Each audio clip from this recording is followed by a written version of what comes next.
150वीं सरदार पटेल जयंती के उपलक्ष्य में पदयात्रा के विधानसभा के संयोजक गुरुजी श्री अवधेश मिश्र जी,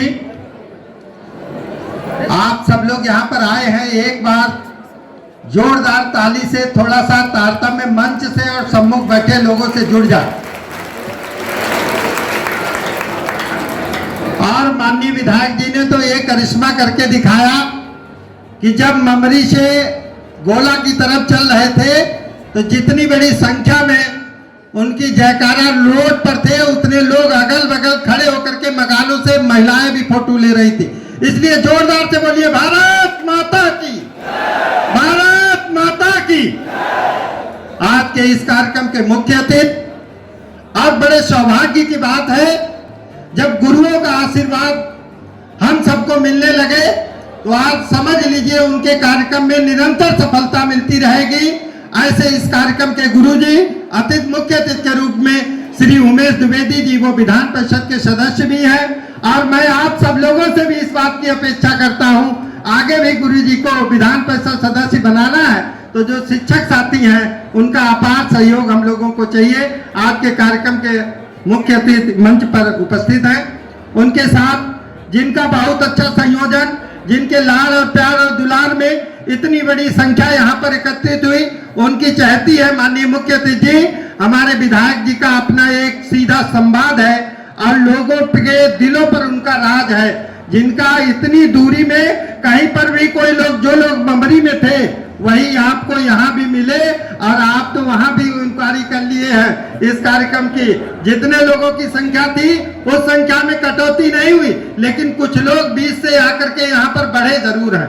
तो आपके इस कार्यक्रम के दूल्हा और आयोजक ऐसे छोटे भाई इस गोला के लोकप्रिय विधायक श्री अमन अरविंद गिरी जी, और कार्यक्रम पर उपस्थित द्वय अपने ब्लॉक प्रमुख श्री वीरेंद्र भूषण जी, श्री विमल वर्मा जी, श्री सूरजलाल वर्मा जी, आज के इस गोला डिग्री कॉलेज के गन्ना समिति के अध्यक्ष श्री आशीष सिंह जी, और मंच पर उपस्थित सभी अतिथिगण और सम्मुख बैठे सभी कार्यकर्ता बंधु। बहुत अच्छे आज अवसर पर पूज्य सरदार वल्लभ भाई पटेल की पद यात्रा के अवसर पर आप सब लोगों ने अपना बहुमूल्य समय दिया।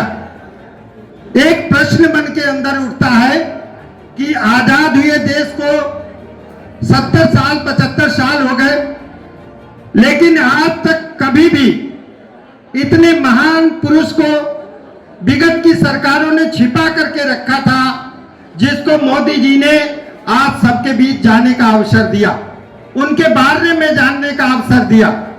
आज आप सब लोग जिनके लिए यहाँ पर एकत्रित हुए हैं, उनकी जयंती के लिए उपस्थित हुए हैं, उनके बारे में कोई भी कुछ भी, जितना उनका जीवन चरित्र है, अगर जो चाहे बाल्यकाल से लगाकर चाहे शिक्षा काल का लगाकर अगर जो एक भी आदर्श अपने जीवन में उतारते हैं तो निश्चित ही आने वाले समय में आपको भी सरदार की उपाधि मिल जाएगी। मैं ऐसी कामना और भगवान से प्रार्थना करता हूँ।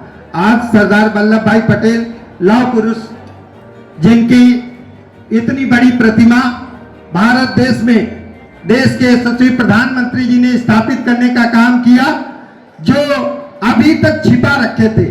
अभी एक मुझसे कह रहे थे कि आपकी पार्टी के लोग बहुत होशियार हैं, और मैं तो उस कम्युनिटी से बिलोंग करता हूं। वो कहते थे कि आपने वोट के लालच में इतना बड़ा काम कर रहे हैं, तो हमने कहा ऐसा कौन सी जंजीर और कौन से ताला थे जिसमें हमने सरदार पटेल को हमारी पार्टी ने कैद करके रखा था और आपको ये मौका नहीं था, आपने क्यों नहीं कैद करा लिया? आप अपने महान नेताओं को, महान पूर्वजों को, जिनमें वंशवाद की बू है, उनको नहीं छोड़ पाए। इस महान नेता को आप क्या याद करते?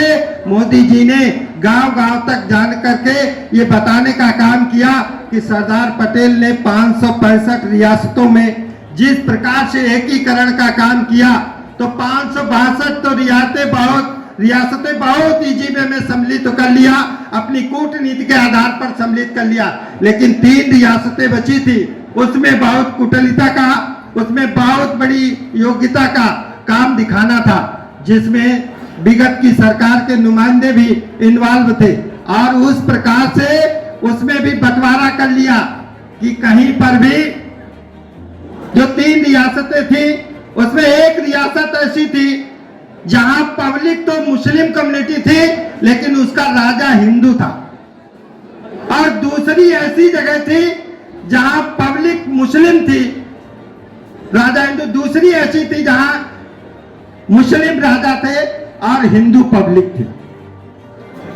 इस प्रकार से, और जो हैदराबाद है वहां के निजाम भी वो चाहते थे कि मुझे अपना अलग राष्ट्र बनाने का अवसर मिले, तो इस अपने सरदार वल्लभ भाई पटेल ने अपनी कूटनीति के आधार पर जब इसमें काम करने का काम किया तो जहां जिस प्रकार से लगना चाहिए वो सरदार पटेल जी ने वहां अपनाने का काम किया। जहां हिंदू ज्यादा थे उन्होंने कहा कि जनमत करा लिया जाए, और जनमत के आधार पर जनता जहां रहना चाहती है पाकिस्तान के साथ तो पाकिस्तान चले जाएंगे, भारत के साथ तो भारत चले जाएंगे। लेकिन वहां जनमत जब ज्यादा हुआ तो वो सब के सब भारत में आने का काम किए, और वो जूनागढ़ जो था वो भारत में सम्मिलित होने का काम सरदार वल्लभ भाई पटेल ने किया। लेकिन एक रियासत ऐसी थी जो जम्मू कश्मीर, वो पंडित जवाहरलाल नेहरू ने कह दिया कि ये अंतर्राष्ट्रीय विषय है और इसको हम हल करेंगे, और उसको आज तक 2014 में जब आपकी सरकार बनी तो मोदी जी और अमित शाह जी ने उसमें आगे काम किया, नहीं तो वो धारा 370 अगर जो ना हटती तो आप जानते थे जम्मू कश्मीर में कैसा था। एक वहां संविधान नहीं लगता था, वहां 2 निशान 2 संविधान चलते थे। ऐसे सरदार वल्लभ भाई पटेल के कर्मठ कार्यों को अभी वक्तागण हमारे बैठे, मुख्य अतिथि बैठे, वो भी बताएंगे। मैं आप सबको एक बार कहता हूं, सरदार पटेल, सरदार पटेल, धन्यवाद। जय माता की, भारत माता की, भारत माता की, वंदे वंदे वंदे। आज हम लोगों के लिए बहुत ही सौभाग्य की बात है कि अपने गोला नगर के युवाओं के लिए प्रेरणा स्रोत, युवाओं के हृदय सम्राट, युवजवान यशस्वी विधायक माननीय अरविंद गिरी जी के नेतृत्व में एक विशाल पथ संचलन, पथ प्रदर्शन और मैराथन दौड़ का जो आयोजन किया गया, इसमें एक जो संदेश दिया गया है कि हम आज सभी लोग सरदार वल्लभ भाई पटेल की 150वीं जयंती का जो समारोह मना रहे हैं, तो थोड़ा सा 2 लाइनें मैं कहना चाहता हूं कि आज हम लोग उन महान देशभक्त, स्वतंत्रता संग्राम सेनानी, भारत के गृह मंत्री, उप प्रधानमंत्री और भी लौह पुरुष और भी जितना नाम लिया जाए कमी पड़ जाएगा, कि आपने 562 देशी रियासतों को, खंड खंड भारत को एक भारत श्रेष्ठ भारत एकता के सूत्र में पिरोहा। आज हम लोग अपना परिवार छोटा सा नहीं चला पा रहे। अब सोचो कि आपको 562 देशी रियासतों को, जो राजा अपना राज्य अलग से संचालन कर रहे हो और एक में विलय नहीं करना चाहते हो, अपनी सूझबूझ से, आत्मीय ज्ञान, किस प्रकार से एक भारत का जो है एक अच्छा नक्शा बनाया।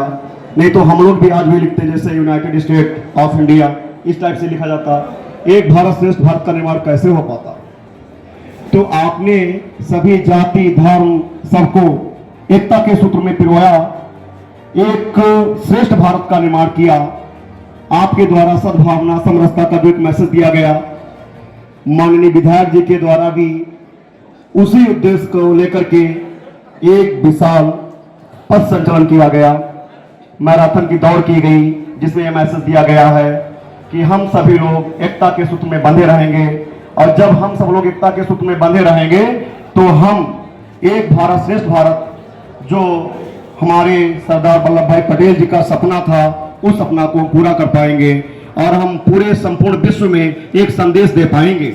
संपूर्ण विश्व भारत को आशा भरी आंखों से देखता है। अगर हम विश्व में प्रतिनिधित्व करना चाहते हैं तो एकता का जो मिसाल है वो हमको सबको मिलकर के काम रखना होगा, इस पथ पर चलना होगा।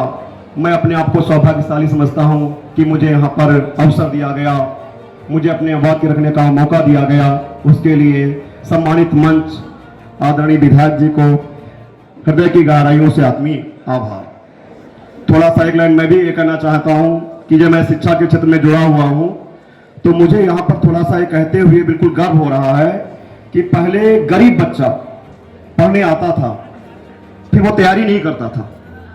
क्यों नहीं तैयारी करता था? उसका कारण यह था कि अगर नाम आ भी गया तो हमारे पास 5 लाख 10 लाख 15 लाख रुपए कहां से आएंगे, हम जो नौकरी पा पाएंगे। लेकिन आज हमने देखा कि चाहे ग्राम विकास अधिकारी का हो, चाहे उत्तर प्रदेश पुलिस का दरोगा का हो, चाहे उत्तर प्रदेश पुलिस कांस्टेबल का हो, गरीब से गरीब बच्चा नौकरी पा रहा है, किसी से कोई एक पैसा कहीं नहीं दिया जा रहा है। ये एग्जाम्पल है, प्रमाण है। मैं कोचिंग चलाता हूं तो मुझे इस बात का पता है। अब विगत में क्या हुआ है आप सबको भी पता है। अगर चीजों में दिक्कतें हैं तो एकदम सही नहीं हो सकती, लेकिन धीरे धीरे हम सब मिलकर के हर चीज को सही करके एक भारत श्रेष्ठ भारत का निर्माण कर सकते हैं। बहुत सारे वक्ता लोग हैं, सभी को अपनी बात रखनी है, कहने को बहुत कुछ है, लेकिन सभी को अपना वक्तव्य रखना है। इसलिए एक बार मैं बोलना चाहता हूं कि हम सबको सभी चीजों से दूर हट करके धर्म मजहब जाति से एकता के सूत्र में बंधना है, जो आज की पथ संचलन का, आज का मैराथन का विशेष संदेश है। इसको सब आंखों पे रखना है। जय हिंद, जय भारत, भारत माता की, भारत माता की।